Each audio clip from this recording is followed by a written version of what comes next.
कई बार ऐसा होता है कि बहुत सारे पेशेंट्स के दांतों में ना एक गड्ढा सा हो जाता है। उसमें खाना फंसता रहता है, या कई बार साइड में दांत जहाँ एंड होते हैं उसके नीचे के साइड में कुछ गड्ढा सा हो जाता है। अक्सर उसमें खाना फंस जाता है, बट वो कोई तकलीफ़ या कोई दर्द ऐसा कुछ ज़्यादा दिक्कत होता नहीं, तो काफ़ी दिन तक उसको ऐसे कैरी फॉरवर्ड करते रहते हैं कि चलो ठीक है, कोई बात नहीं, या साफ़ कर लेते हैं ब्रश से या कुछ ऐसे किस चीज़ से साफ़ कर लेते हैं। पर अचानक उनको ख्याल आता है कि नहीं नहीं, ऐसा लगता है कि अब कुछ दिक्कत शायद थोड़ी ज़्यादा बढ़ रही है। अक्सर खाना फंस जाता है, खाने में दिक्कत होती है, या उस साइड से मैं नहीं खा पा रहा हूँ जिस साइड में वो गड्ढा है, दांत के जिस एरिया में वो गड्ढा है उस एरिया से मैं खा नहीं पा रहा हूँ, दूसरे साइड से खा रहा हूँ। तो डॉक्टर के पास जाते हैं और एक्सरे होता है। अक्सर कई बार इसमें डॉक्टर एक्सरे करते हैं और वो इस प्लान के साथ जाते हैं कि एक छोटा सा कोई प्रॉब्लम है और दांतों की फिलिंग हो जाएगी या दांत भर दिए जाएंगे और बिल्कुल सब कुछ ठीक हो जाएगा। और कई बार जब डॉक्टर एक्सरे करते हैं तो उनके बाद जो वो ट्रीटमेंट प्लान बताते हैं या जो इलाज बताते हैं, वो पेशेंट उसके लिए मेंटली प्रिपेयर नहीं रहता। ऐसा तो कुछ सोचा नहीं था मैंने कि कुछ ऐसा होने वाला है। तो नमस्कार मित्रों, डॉक्टर मनीष शेर, consultant oral and maxillofacial surgeon. आज हम लोग बात करेंगे कि जब दांतों में कैविटी हो जाता है तो उसका लाइन ऑफ ट्रीटमेंट क्या क्या होता है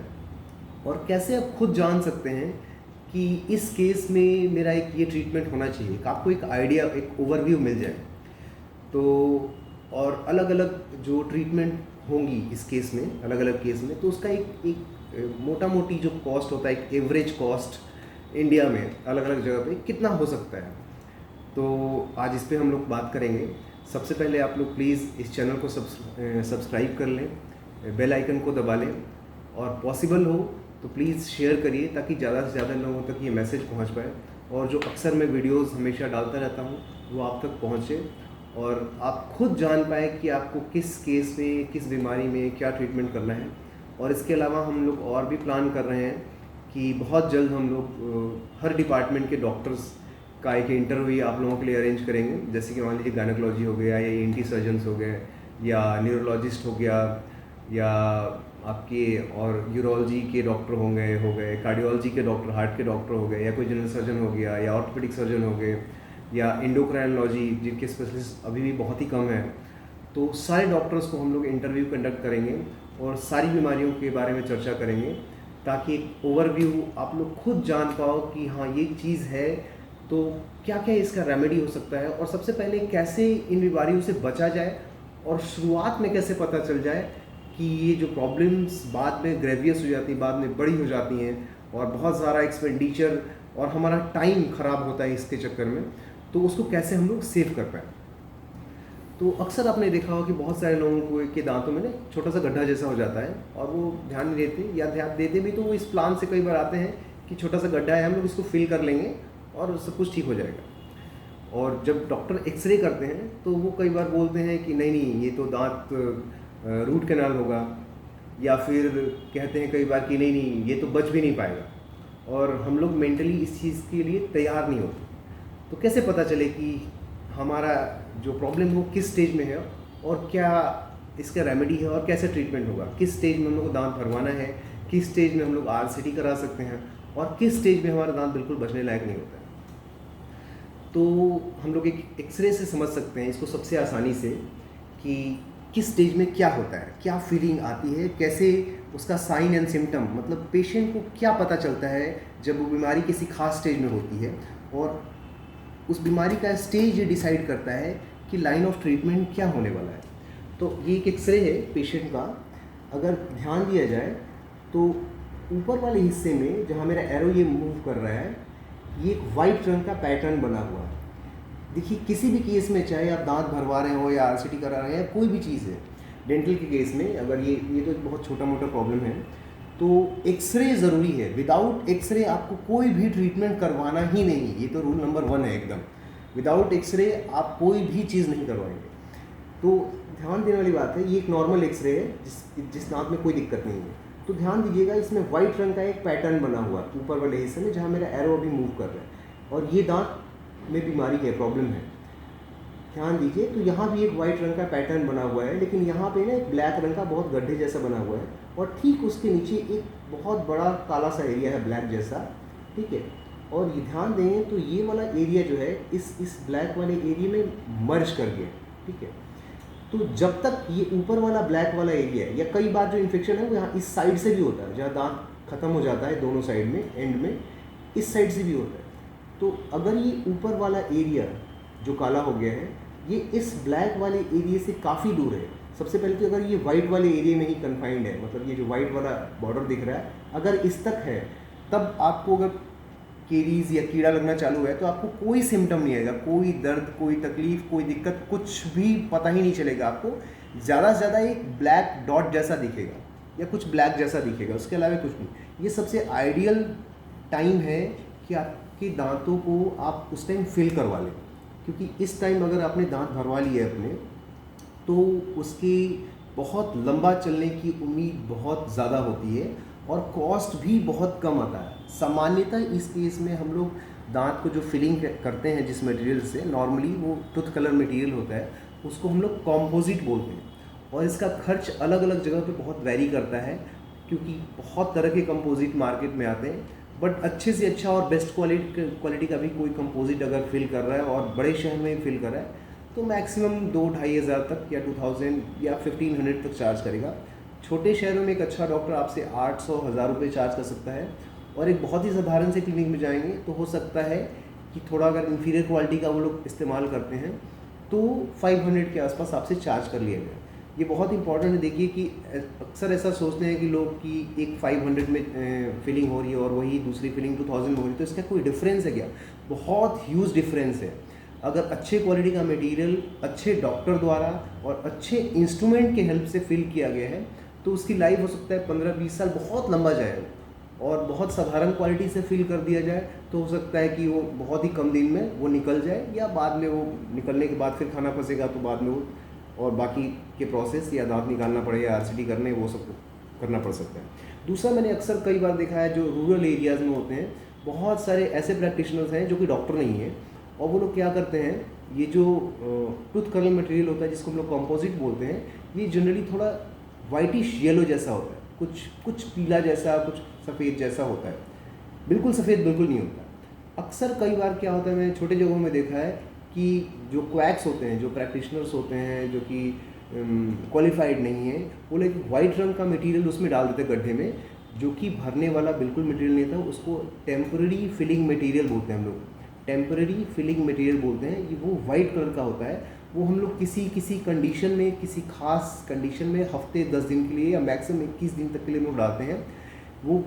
एक डायग्नोस्टिक चीज़ होता है ताकि ये पता चल पाए कि हाँ आगे हम लोग को कैसे ट्रीटमेंट करना है, लेकिन वो भरने वाला मटेरियल बिल्कुल नहीं होता है। और अक्सर लोग बहुत सस्ते के लिए भरवा लेते हैं, या 200-300 रुपये वो लोग चार्ज करते हैं, और कुछ दिन बाद वो निकल जाता है और समस्या और भी ज़्यादा बड़ी हो जाती है। तो ध्यान रखना है कि वाइट रंग के मटेरियल से जो फिलिंग है या दांत को जो भरना बोलते हैं, दांत की भराई जिसको बोलते हैं, वो बिल्कुल भी नहीं करानी है। दूसरे केस में अगर ये इन्फेक्शन जो है, ये वाइट वाला जो बॉर्डर है इससे थोड़ा नीचे चला जाए, बट इस ब्लैक वाले रीजन में मर्ज नहीं किया है, मिला नहीं है वो, ठीक है, उस केस में क्या होता है कि अक्सर हमारे दांतों में ना सेंसिटिविटी होती है, ठंडा गर्म ऐसा कुछ महसूस होना शुरू होता है। तो अक्सर हम लोग जो ऐड आते हैं कि सेंसोडाइन या इस तरह के पेस्ट इस्तेमाल शुरू कर देते हैं, उसका एक टेम्परेरी फ़ायदा तो होता है, लेकिन लॉन्ग टर्म में उसका बहुत नुकसान है। उसमें मैं अलग से एक वीडियो बनाऊंगा कि इस तरह के जो टूथपेस्ट है वो कितने दिन के लिए और कब इस्तेमाल करने होते हैं, क्योंकि अभी उसके बारे में डिस्क्रिप्शन अगर दें तो वीडियो बहुत लंबा हो जाएगा। तो उस केस में भी आप आराम से दांत भरा सकते हैं, आरसीटी करने की अभी नौबत नहीं आई है, और सेम वही कंपोजिट मटेरियल आता है। थोड़ा कॉस्ट में भी शायद कुछ ज़्यादा लग जाए, बट इसी के आसपास, मतलब 1000, 1200, 1500 या 2000 तक में हो जाएगा। तो उस केस में भी आप फिल करा सकते हैं। कभी कभी क्या होता है कि जब ये इन्फेक्शन जो है इस ब्लैक वाले में मिल जाएगा तो आपको कुछ खास तरह की चीज़ें पता चलेंगी, जैसे कि अगर दर्द हुआ, अगर जो ठंडा गर्म है वो कई बार, नॉर्मली क्या होता है कि जब दांतों में ठंडापन या गर्म ऐसा लगता है तो 10-15 सेकेंड में वो खुद ही ठीक हो जाता है, वो होता है, फिर अपने आप नॉर्मली से कुछ सिप किया, कुछ ठंडा पानी पिया, तो जब तक रहा कनकनाहट तो ऐसे कुछ किया और फिर मतलब आराम हो गया। लेकिन जब ये इन्फेक्शन इसमें मर्ज कर जाएगा तो क्या होगा कि आपके दांतों में लंबे समय तक दर्द रहेगा, तेज़ दर्द होगा और ज़्यादा ड्यूरेशन तक होगा। तो आपको ये अंदेशा या अंदाज़ा हो जाना चाहिए कि हमारा जो नस है उसमें इन्फेक्शन, इसको एक्चुअली लेमैन टर्म में हम लोग समझने के लिए, अंडरस्टैंडिंग के लिए समझ लेते हैं, ये हमारी जो ब्लैक वाला एरिया है ये एक नस है, तो नस में इन्फेक्शन हो गया। टेक्निकली हम लोग उसको बोलते हैं कि पेन जो होता है वो लिंगर ऑन होता है, मतलब ज़्यादा समय तक के लिए होता है और शार्प शूटिंग तेज होता है। उस कंडीशन में आपको रूट कैनाल कराना होगा। आप जो दांत भरने की प्लानिंग से आए हैं, नॉर्मली गड्ढा आपको दिख रहा है, तो वो गड्ढा का जो इन्फेक्शन है वो आपके नसों में जा चुका है, तो उस केस में आपको डॉक्टर बोलेंगे कि नहीं आपको आरसीटी करानी। कई बार ऐसा भी होता है कि हल्का फुल्का दर्द होता है, एक दो दवा लेते हैं और काफ़ी दिन बीत जाता है और हम भूल भी जाते हैं कि हमें कभी दर्द भी हुआ था। तो मेंटली हम प्रिपेयर नहीं होते कि डॉक्टर बोलता कि नहीं आरसीटी करानी, और हम इस मानसिकता, इस मेंटल स्टेटस के साथ आए हुए होते कि नहीं हमें तो दांत भराना है। बट उस केस में या तो फिर डॉक्टर आपको रिफ्यूज़ कर देगा, और अगर आपने प्रेशराइज करके करवा लिया और डॉक्टर से छोड़ो यार हटाओ कोई बात नहीं, कुछ पैसे मिल रहे हैं हम कर देते हैं, हमें क्या फ़र्क पड़ता है, तो उस केस में क्या हो कि थोड़े दिन बाद आपको बहुत तेज़ दर्द होगा, पूरी स्वेलिंग हो जाएगी और आपके दांत के बचने की संभावना और भी कम हो जाएगी। तो अगर दर्द शुरुआत में हुई है और आपने कुछ टैबलेट्स ले ली और उसको छोड़ दिया कि चलो टालते हैं फिर बाद में करेंगे, तो धीरे धीरे वो इन्फेक्शन बढ़ता जाता है और आपके ये जो दांत हैं इनके जड़ों के नीचे एक ब्लैक रंग का एरिया बन जाता है। उस केस में इसको बोलते हैं एब्सेस, पेरीएपाइकल एब्सेस, जहाँ दांत की जड़ें खत्म होती है उस जगह को बोलते हैं एपेक्स। उस एपेक्स के चारों तरफ अगर घाव बन जाए तो उसको बोलते हैं पेरीएपाइकल एब्सेस। उस केस में भी आरसीटी हो सकती है, लेकिन अगर वो मवाद या पस जो एब्सेस है वो बहुत ज़्यादा बड़ा हो जाता है तो उस केस में का चांसेस जो होते हैं वो रूट कैनाल के कम हो जाते हैं। रूट कैनाल के फेल होने का अंदेशा थोड़ा कंपैरेटिवली ज़्यादा बढ़ जाता है। तीसरा एक और होता है कि कई बार हम लोग को बहुत दिन तक कनकनाहट होता है और हम लोग ध्यान नहीं देते, तो क्या होता है कि ध्यान देने को देखिएगा कि ये जो चैम्बर है इसके नीचे ना बहुत हल्की सी ब्लैक रंग की लाइंस जा रही हैं, ब्लैक रंग की लाइंस जा रही हैं। तो जब कनकनाहट बहुत दिनों तक होता है तो बॉडी क्या करता है, वो सोचता है कि इन्फेक्शन बॉडी में ज़्यादा दूर तक जा रहा है, तो उस केस में सोचता है कि ये कुछ गलत हो रहा है, तो वो जो नसें हैं, जो दांत की नसें, उनको ब्लॉक कर देता है ताकि इन्फेक्शन ज़्यादा अंदर तक ना जाए। तो अगर नसें ब्लॉक हो गई, अक्सर आपको डेंटिस्ट के पास जाइएगा तो बोलेंगे कि आपकी जो नसें हैं वो ब्लॉक हो गई हैं, कैल्सिफिकेशन हो गया है उनका, तो उस केस में भी रूट कैनाल करना कई बार टेक्निकली बहुत डिफ़िकल्ट हो जाता है और रूट कैनाल का जो सक्सेस का चांस है वो कई बार उतना नहीं रह पाता। इसीलिए कई बार आपने देखा होगा कि रूट कैनाल फेल हो जाती है, ये एक बड़ा कारण है इसका। हालांकि उसमें एक कारण कॉम्पिटेंसी भी है। देखिए हमेशा एक अच्छा डॉक्टर अच्छे इंस्ट्रूमेंट से जो काम करता है तो उसके सक्सेस की चांसेस जो होते हैं वो एक नॉर्मल से कई गुना ज़्यादा होते हैं। ओब्वियसली उनके चार्जेस ज़्यादा होंगे। रूट कैनाल का जो चार्ज होता है वो बहुत जगह वैरी करता है, skill to skill, location to location, experience to experience and material wise, कि किस तरह का मटीरियल हम रूट कैनाल के लिए इस्तेमाल कर रहे हैं। तो अगर एक बहुत ही अच्छा एंडोडोंटिस्ट आपको रूट कैनाल करता हो with very good material and everything, और आपको उसका क्लिनिक बहुत अच्छा हो, तो वो 8 से 10 हज़ार भी चार्ज कर सकते हैं। और नॉर्मली 3-4 हज़ार में या कभी कभी 2,500 में भी रूट कैनाल ट्रीटमेंट हो जाता है। बट इससे कम में अगर कोई रूट कैनाल कर रहा है तो ज़रूर कहीं ना कहीं चांसेस रहते हैं काफ़ी कि वो ट्रीटमेंट के जो प्रोटोकॉल्स हैं, जो रूल्स हैं, उनको वायलेट करके कुछ ना कुछ, क्योंकि बिकॉज इतने सस्ते रेट में with ideal instruments and materials and everything, it's very difficult कि इतने कम पैसे में कोई भी अच्छा डॉक्टर ये केस कर पाएगा। और इसमें कई बार सिटिंग्स, मल्टीपल सिटिंग्स भी लग जाती हैं, तो इतने कम में बहुत ही मुश्किल हो जाता है। तो ये कुछ चीज़ें हैं कि जब भी आपके दांतों में कैविटी हो तो इस चीज़ का ध्यान रखना है कि हमें एक्सरे ज़रूर करानी है। और मैं हमेशा ये बात कहता हूँ कि अगर आपको ट्रस्ट नहीं है तो कोई बात नहीं, 2 या 3 डॉक्टर चेंज करके देखिए, उनका ओपिनियन मैच कर लीजिए। बिकॉज देखिए अगर आपका दांत निकलता है तो जो उसके बाद का जो ट्रीटमेंट है उस दांत को रिप्लेस करने का, वो आरसीटी से भी ज़्यादा एक्सपेंसिव होने वाला है और आपका नेचुरल दांत भी चला जाएगा। तो बेटर ये है कि शुरुआत में ही, जैसे कि हमें में कुछ ब्लैकनेस जैसा दिखा तो भी तभी फीलिंग करा लें, ज़्यादा लिंगर ऑन ना करें, ज़्यादा लेट ना करें, क्योंकि ज़्यादा लेट करिएगा तो that become expensive. And one more important thing कि आपकी कई बार मल्टीपल सिटिंग्स लग जाती हैं, तो आपका टाइम बहुत बर्बाद होता है। तो उम्मीद करता हूँ कि आपको इससे फ़ायदा होगा, या कोई भी चीज़ अगर ना समझ में आए तो प्लीज़ मुझे मैसेज करें, मैं ट्राई करूँगा उसको और अच्छे से एक्सप्लेन किया जाए। Thank you.